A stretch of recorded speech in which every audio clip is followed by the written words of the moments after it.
যে 1971 আমরা স্বাধীন হয়েছি, জনগণের শাসন প্রতিষ্ঠিত হয়েছিল, কিন্তু আমরা অতি স্বল্প সময়ের মধ্যে আবার আমাদের পলিটিক্যাল দূরদর্শিতার অভাবে আমরা এই যে সাংবিধানিক শাসন থেকে আমরা সরে গিয়ে একদলীয় শাসন বাকশাল কায়েমের মাধ্যমে একবার বিচ্যুত হয়েছে। এরপরে আবার আমরা দুইটা মার্শাল ল মাধ্যমে আমরা আবার আমাদের অপরচুনিটি মিস হয়েছে। পরবর্তী পর্যায়ে আরেকবার আমাদের অপরচুনিটি ক্রিয়েট হয়েছিল 1990-এর সে 3 জোটের রূপরেখা অনুযায়ী, মানে আন্দোলনের মাধ্যমে 3 জোটের রূপরেখা মাধ্যমে আমরা আবার গণতন্ত্রের সেই প্রতিষ্ঠা হয়েছিল। কিন্তু এই গণতন্ত্রের প্রতিষ্ঠার সেই কমিটমেন্ট 3 জোটের রূপরেখায় আমরা ট্রাস্ট করেছিলাম, বিশ্বাস করেছিলাম পলিটিক্যাল পার্টির উপরে।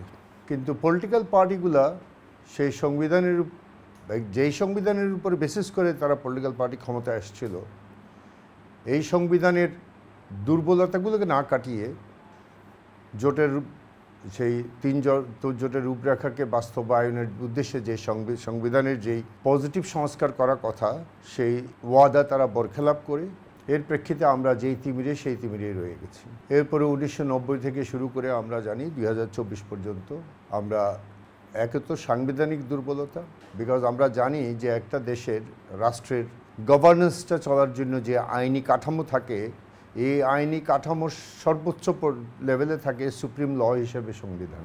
তো সংবিধানের যদি দুর্বলতা থাকে, এই দুর্বলতা রেখে আমাদের এই পলিটিক্যাল পার্টিগুলা যেহেতু ফার্স্ট পাস দ্য পোস্ট, এটাকে বাংলায় কি বলবো জানি না, এটা তোমরা first pass the post system, first মানে প্রথম পোস্ট, অর্থাৎ যে উইনার টেক্স অল, যারা যে পার্টি জিতে সে even less percentage of popular vote পাওয়ার পরেও সে আসন বেশি পেলে সে সরকার গঠন করে। এই প্রক্রিয়ার মধ্যে পড়ে আমাদের সংবিধান যেহেতু স্ট্রাকচারালি দুর্বল, এটা অরিজিনাল সংবিধান যতটুকু স্ট্রেংথ ছিল, পরবর্তী পর্যায়ে বিভিন্ন অ্যামেন্ডমেন্টের মাধ্যমে এটা প্রতিটা অ্যামেন্ডমেন্ট কিন্তু রেইনিং পার্টি যে সরকার আছে তার কোটারি স্বার্থ চরিতার্থ করতে গিয়ে অ্যামেন্ডমেন্টগুলো হয়েছে, পাবলিক ইন্টারেস্টে, জনস্বার্থে হয়নি। যার কারণে এই 16টার মতো বা 17টার মতো যে সংবিধান সংশোধন হয়েছে, এই সংবিধান সংশোধনগুলোর মধ্যে কিছু ইনোসেন্ট সংশোধন ছিল, কিন্তু মেজর বেশ কিছু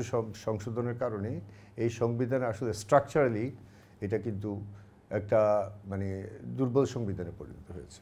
এবং এই সংবিধান যেহেতু ল, একটা রাষ্ট্র চালানোর জন্য সুপ্রিম ল, এই সুপ্রিম লর দুর্বলতা রেখে পার্টিগুলা স্বেচ্ছাচারী হওয়ার, স্বৈরাচার হওয়ার স্কোপ ক্রিয়েট হয়েছে। এবং 90 থেকে শুরু করে প্রথম রেজিমে বিএনপি আসছে, এরপরে আওয়ামী লীগ আসলো, এরপরে আবার আমাদের কেয়ারটেকার গভর্নমেন্ট সিস্টেমের মাধ্যমে পরবর্তীতে যে আমরা জানি এই হিস্ট্রিতে আর বলে লাভ নেই যে আমাদের 111 আসলো।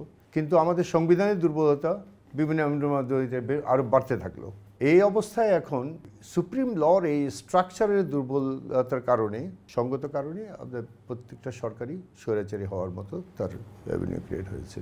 এগুলো ওয়ান পার্টি সরকার, শেষে ওয়ান ম্যান সরকার, এই জাতীয় অবস্থায় আমরা চলে গেছি। সর্বশেষ এই 2024-এ 1990-এর মতো আরেকটা অপরচুনিটি ক্রিয়েট হয়েছে, কিন্তু চরিত্রগতভাবে 1990 আর 24-এর এই অভ্যুত্থান একটা বিগ ডিফারেন্স ক্রিয়েট করেছে। কারণ 90-এর অভ্যুত্থানটা ছিল পার্টি লেড। তো আমরা জানি বাংলাদেশে সংবিধানের দুর্বলতার কারণে, সংবিধানের স্কিমের দুর্বলতার কারণে এই পার্টি লেড মানে হলে গিয়ে এগুলা জনমুখী কোনো ইয়ে না। কিন্তু এই অভ্যুত্থানটা এই পার্টি লেড না হয়ে এটা ছাত্র জনতা লেড। কাজে এই অভ্যুত্থানের ক্যারেক্টারের মধ্যে বিগ একটা ডিফারেন্স আছে, যে এটা পপুলার আপরাইজিং।